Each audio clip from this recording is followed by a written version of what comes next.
Hi everybody, Tina Marie from Mojave Model Railroad. Welcome back.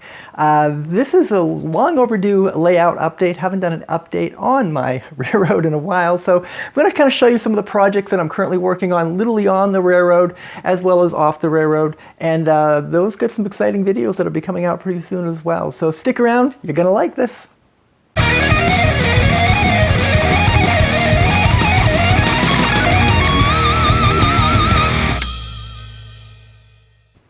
Okay, so before we get into the update on the layout, one of the projects I'm working on, and I'm not going to tell you what it is yet, I'm not going to tell you, but notice this very small black canvas. A lot of you know I airbrush. I love to airbrush, especially on the boxcars, engines, all that kind of stuff. I have a project I'm working on, something special.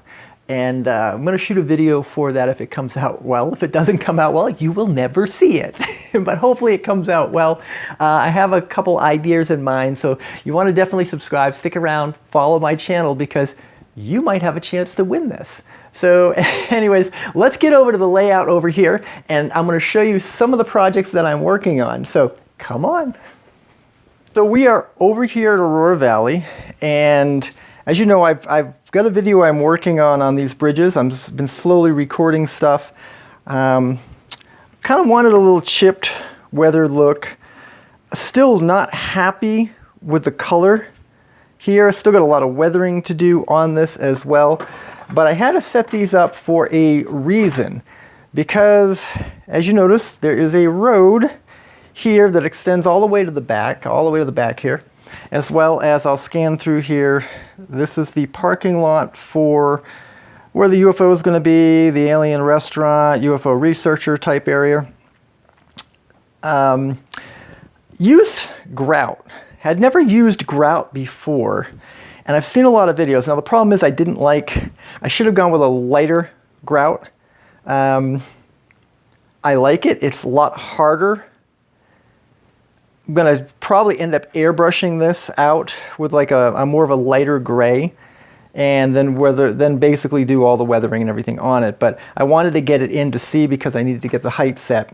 So that's another project. Again, I'm working on a complete video, so when this is completely done, I'll do a step-by-step on this as well. Here's something also interesting, and I'm going to show you this. So this is a sidewalk, okay? And I'm going to show you how small, if I can focus this in here. Okay, a little textured on it.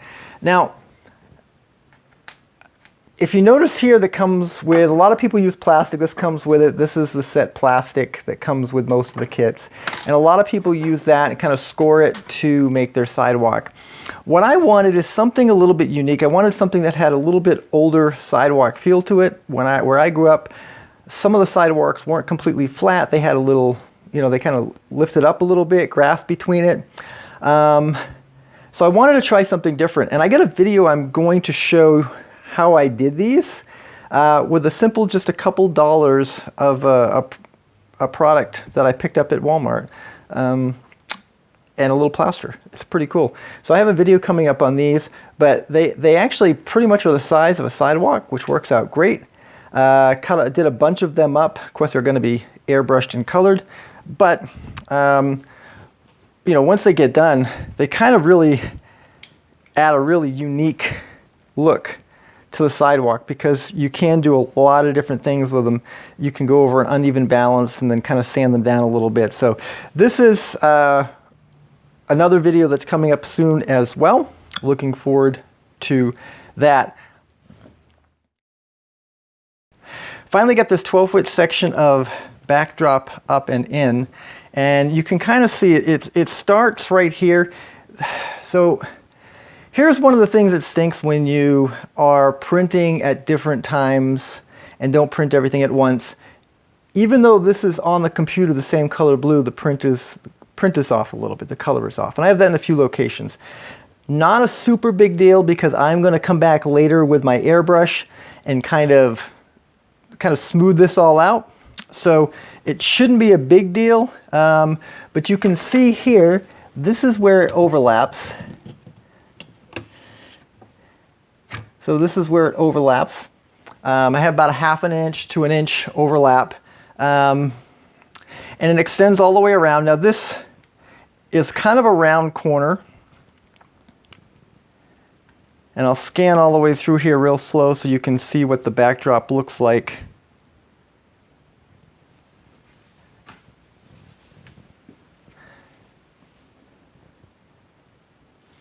Again, pardon the glare from the light.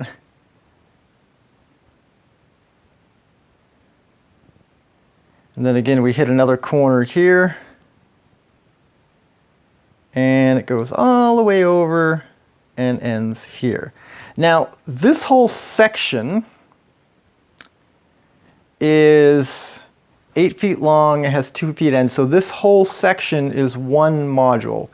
So it was a real pain to put in because it was so long. I would definitely do this totally different in the future. I would put the backdrop probably up, get it all printed out at once if possible before I even started laying a lot of track, just because the way I have this designed, it is kind of a pain.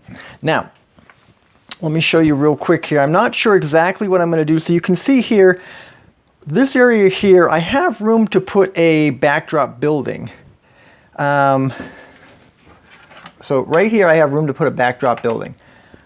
I might create my own background drilling with flats, and they will kind of go, something along the lines like that to give a little depth, as well as to be used for, industry droppings and stuff like that. So that's kind of what I have planned over on this side here. Now I want to show you, see if I can, I'm going to zoom in here a little bit. I have to probably take the camera off to get it in here, but let me show you one of the areas.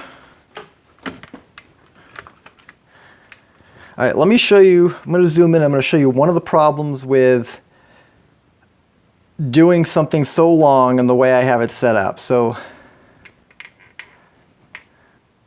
let me zoom in just a little bit, and you can see right here, I got a little tear, and I was not happy about that.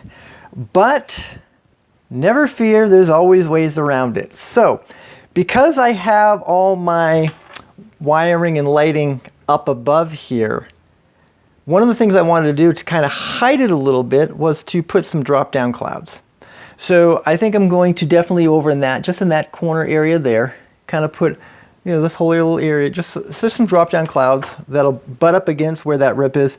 You'll never even see it. So I'm not too concerned. It didn't rip all the way down through. So thankfully, but the printing though did come out fantastic. If I zoom in, you can see here with I love the printing. The printing came out really, really good. And again, we're going to have some industries like this area here. I think I'm going to be putting this building right there in front of it. Let me zoom out. There we go. So most likely that building's going to go there, which is kind of nice. And again, you can see where it where it ends right here. And again, we have another. So I'm working on here. This across here is another 4-foot section, and I'm actually going to record a video of how I do it in Photoshop from start to finish, so you can get an idea of how I do my backdrops.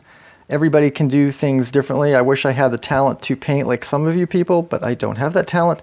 So in the meantime, I have a skill of Photoshops, and that's what I'm going to do. So, anyways, that's the backdrop finally in.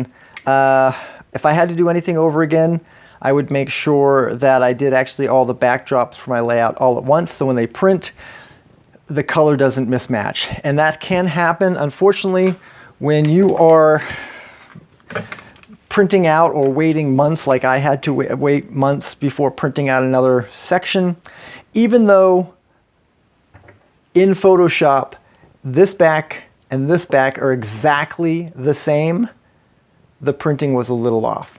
And I have another area of the layout. It kind of is a similar thing, but again, I'm not totally concerned because I can go back with my airbrush and smooth all of this out. So anyways, those are the projects that I'm currently working on, and I think the backdrop came out pretty good.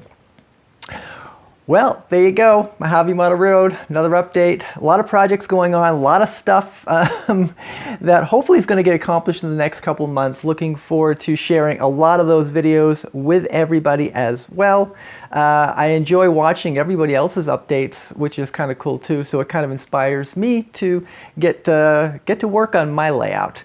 I also want to let you know that the BNSF that I'm giving away, because I hit 1,000 subscribers, which happened a lot faster than I thought it would, that video is going to come out very soon, so make sure you follow, like, and subscribe to this channel, because if you are a subscriber, I'm going to explain how one lucky winner is going to get that rolling stock that was custom weathered by me. So stick around. You never know what's going to happen on this channel. Also, don't forget, if you are in the Las Vegas area, please stop by westsidetrains.com. That's westsidetrains.com. I'm doing a lot of work on the website for John and at the store, and we'll be going to a little bit more full-time at the store come in October. So hope to see you there at the store purchasing something. In the meantime, everybody, happy model railroading, and until next time, bye!